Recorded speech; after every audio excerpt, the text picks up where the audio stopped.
Welcome friends, welcome to my channel magical manifest. ಇದು ರಾಜಯೋಗ ನಮಗೇಕೆ ಇನ್ನೂ ಬಂದಿಲ್ಲ ಭಾಗ 2. ಇದರ ಭಾಗ 1 ನೀವು ನೋಡಿದ್ದೀರೆಂದು ಭಾವಿಸುತ್ತೇನೆ. ಈ ಚಾನಲ್ ಸಬ್ಸ್ಕ್ರೈಬ್ ಮಾಡಿ, ಥ್ಯಾಂಕ್ ಯು. ಭಾಗ 1ರಲ್ಲಿ ನೀವು ಯಾವುದೇ ರಾಶಿ ನಕ್ಷತ್ರದಲ್ಲಿ ಹುಟ್ಟಿದ್ದರೂ ನೀವು ಚಿಂತೆ ಬಿಟ್ಟು ಖುಷಿಯಾಗಿರಲು ಪ್ರಯತ್ನಿಸಿ ಎಂದು ಹೇಳಿದ್ದೆ.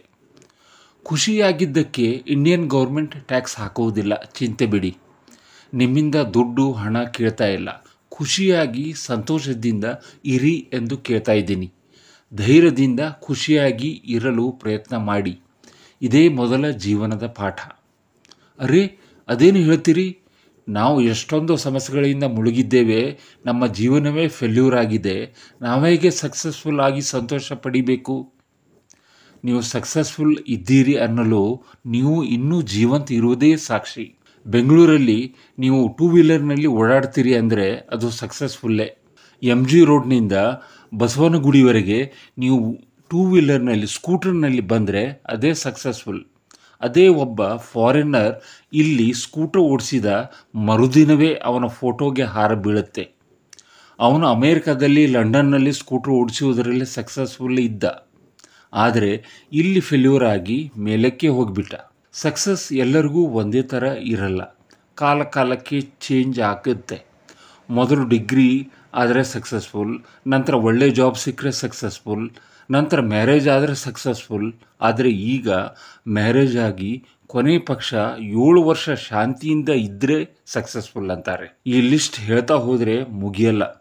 ಕೊನೆಗೆ ಹೇಳುವುದು ಅಂದರೆ ನೀವು ಸಕ್ಸಸ್ಫುಲ್ 90% ಆಲ್ರೆಡಿ ಇದ್ದೀರಿ ಅಂತ, ಇನ್ನೂ 10% ಬಾಕಿ ಇದೆ.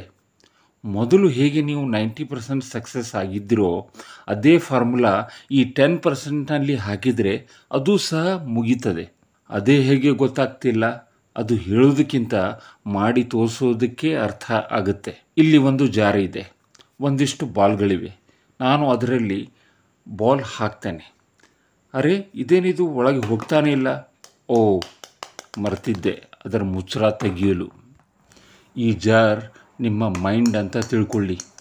ಅದರ ಮುಚ್ಚಳ ನಿಮ್ಮ ವಿಶ್ವಾಸ, ನಂಬಿಕೆ ಅಂತ ಅಂದ್ಕೊಳ್ಳಿ. ಎಲ್ಲಿವರೆಗೆ ಮೈಂಡ್ ಬಾಗಿಲು ಮುಚ್ಚಿರುತ್ತೋ ಒಳಕ್ಕೆ ಏನೂ ಹೋಗಲ್ಲ. ನಾನು ಏನೇ ಹೇಳಿದರೂ ಇವರೇನು ಹೇಳ್ತಾರೆ ಅಂತೀವಿ, ಅದು ಹಾಗೆ ಹೊರಗೆ ಉಳಿದು ಬಿಡುತ್ತೆ. ಖುಷಿಯಿಂದ ಇರಿ ಅಂತಾರೆ, ಅದೇಗೆ ಸಾಧ್ಯ? ನಾವು ದುಃಖದಲ್ಲೇ ಇರ್ತೀವಿ, ನಮಗೆ ಅದು ತೃಪ್ತಿ ಕೊಡುತ್ತೆ, ಅದು ಸಹ ನಿಜಾನೇ. ಫಾರ್ ಎಕ್ಸಾಂಪಲ್, ಪ್ರಮೋಷನ್ ಸಿಗದಿದ್ದರೆ, ಪ್ರೇಮಿ ಕೈ ಕೊಟ್ಟರೆ, ದೇವದಾಸ್ ಥರ ಏಕಾಂತದಲ್ಲಿ ಇರ್ತೇವೆ. ಯಾರಾದರೂ ಬಂದು ಸಮಾಧಾನ ಮಾಡಿದರೆ ಒಂದು ಥರ ಖುಷಿ ಆಗುತ್ತೆ. ಅದೇ ವಿಕ್ಟಿಮ್ ಮೆಂಟ್ಯಾಲಿಟಿ. ಆ ಸ್ಥಾನದಲ್ಲಿ ಜಾಸ್ತಿ ಇರಲು ಮನಸ್ಸು ಆಸೆ ಪಡುತ್ತೆ, ಆದರೆ ಅಲ್ಲಿ ಜಾಸ್ತಿ ಇರಲೇಬಾರದು.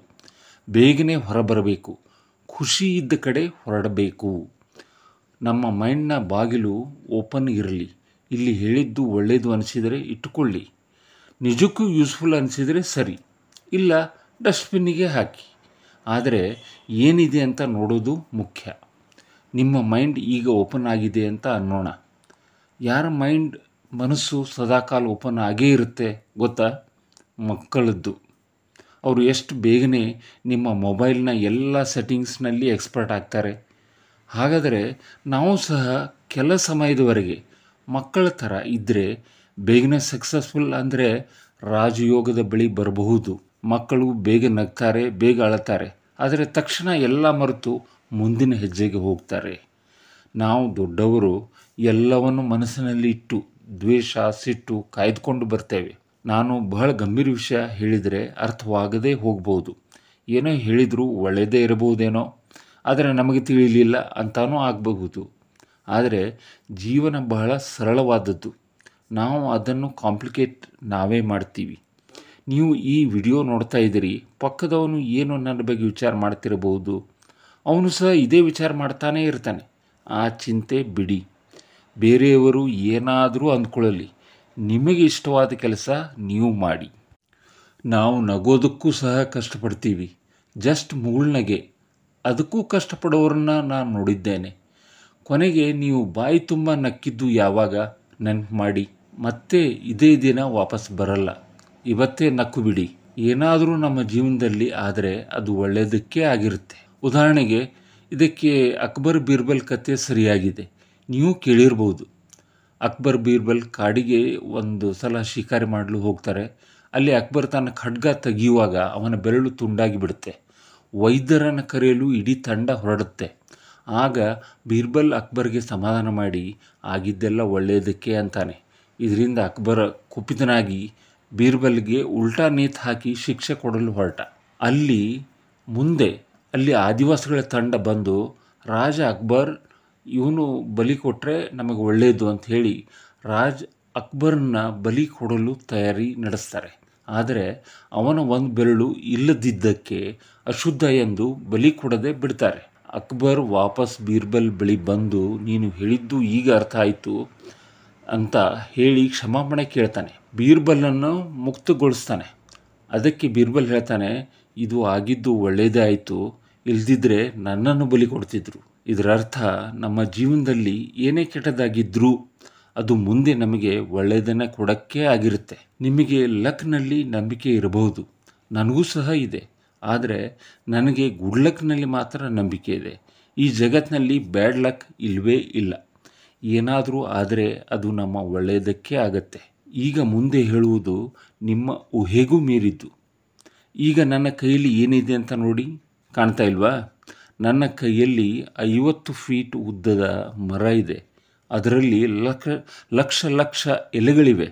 ಸಾಕಷ್ಟು ಹಣ್ಣು ಹಂಪಲು ಕಾಣ್ತಾ ಇದೆ. ನಿಮಗೆ ಕಾಣ್ತಾ ಇಲ್ವೇ? ನೀವು ಇದನ್ನು ಬೀಜ ಅಂತ ಕರೆಯಬಹುದು.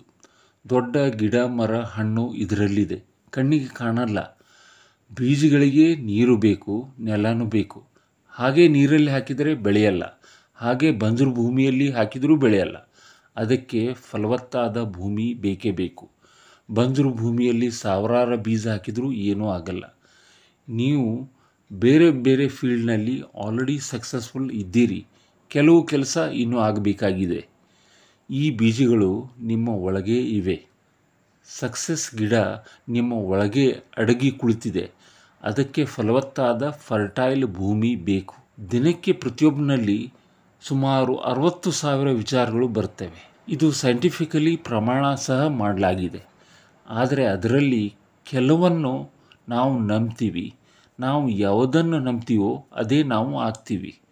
ಒಂದು ವೇಳೆ ನೀವು ಈ ಕೆಲಸ ನಾನು ಮಾಡಲು ಆಗುವುದಿಲ್ಲ ಅಂದರೆ ಖಂಡಿತ ಮಾಡಲು ಆಗುವುದೇ ಇಲ್ಲ, ನಾನು ಖಂಡಿತ ಮಾಡೇ ಮಾಡ್ತೀನಿ ಅನ್ನುವ ವಿಶ್ವಾಸ ಇದ್ದರೆ ಈ ಭೂಮಿಯಲ್ಲಿ ಯಾರಿಂದಲೂ ಅದನ್ನು ತಡೆಯಲು ಸಾಧ್ಯವಿಲ್ಲ. ಇದು ಅಷ್ಟು ಸರಳ. ಒಳ್ಳೆ ಬೀಜ ನೆಡಲು ಬಹಳ ಜನರ ಮನಸ್ಸು ಅಷ್ಟು ಫರ್ಟೈಲ್ ಆಗಿರಲ್ಲ. ಅದಕ್ಕೆ ಕಾರಣ ನಮ್ಮ ಬಾಲ್ಯದಲ್ಲಿ ನಮ್ಮ ಕನಸುಗಳು ನೂರಾರು ಇರುತ್ತೆ. ಹಕ್ಕಿಯಂತೆ ಹಾರಾಡಲು ಇನ್ನೂ ಏನೇನೋ. ಆಗಿನ ದೊಡ್ಡವರು ಗೊತ್ತಿದ್ದೋ ಗೊತ್ತಿಲ್ಲದೆಯೋ ಅದು ಮಕ್ಕಳಾಟ ಅಲ್ಲ, ಜೀವನ ತುಂಬ ಕಷ್ಟ ಅಂತ ಹೇಳಿ ನಮಗೆ ಮನವರಿಕೆ ಮಾಡಿಯೇ ಬಿಡ್ತಾರೆ. ಆದರೆ ನಿಜ ಜೀವನದಲ್ಲಿ ಅದೇ ಮಕ್ಕಳ ಕನಸು ಹೊಂದಿದ ಸಾವಿರಾರು ಜನ ಸಾಕಷ್ಟು ಸಕ್ಸಸ್ಫುಲ್ ಆಗಿದ್ದಾರೆ. ಸಚಿನ್ ತೆಂಡೂಲ್ಕರ್, ಅಮಿತಾಬ್ ಬಚ್ಚನ್, ನಾರಾಯಣ ಮೂರ್ತಿ, ಅನಿಲ್ ಕುಂಬ್ಳೆ, ನಮ್ಮ ಇಂದಿರಾನಗರ ಬೆಂಗಳೂರು ಹುಡುಗ ರಾಹುಲ್ ದ್ರಾವಿಡ್, ಇನ್ನೂ ಎಷ್ಟೋ ನಮಗೆ ಗೊತ್ತಿಲ್ಲದವರು ಸಾಕಷ್ಟು ಜನ ಇದ್ದಾರೆ. ನಾವು ಸಹ ನಮ್ಮೊಳಗಿರುವ ಆ ಕನಸನ್ನು ಇವತ್ತು ಹೊರತೆಗೆಯಲೇಬೇಕು. ನಮ್ಮ ವಯಸ್ಸು 80 ಆಗಿರಬಹುದು, ಅದು ಕೊನೆಯಲ್ಲ. ಇವತ್ತು ನಮ್ಮ ಜೀವನದ ಮೊದಲನೇ ದಿನ ಅಂತಾನೆ ಅಂದ್ಕೊಳ್ಳಿ. ಮುಂದಿನ ವಿಡಿಯೋನಲ್ಲಿ ಮುಂದಿನ ಹೆಜ್ಜೆಗಳತ್ತ ಸ್ಟೆಪ್ ಹಾಕೋಣ. ವಿಡಿಯೋಗೆ ಸಬ್ಸ್ಕ್ರೈಬ್ ಮಾಡಿ, ಲೈಕ್ ಮತ್ತು ಕಾಮೆಂಟ್ ಸಹ ಮಾಡಿ. ನನ್ನ ಚಿಕ್ಕ ಪ್ರಯತ್ನಕ್ಕೆ ಬೆಲೆ ಬಂದಂತೆ ಆಗುತ್ತೆ. ಎಲ್ಲರಿಗೂ ಯಶಸ್ಸು ಸಿಗಲಿ. ಎಲ್ಲರೂ ಖುಷಿಯಾಗಿರಿ. ಮತ್ತೆ ಭೇಟಿಯಾಗೋಣ.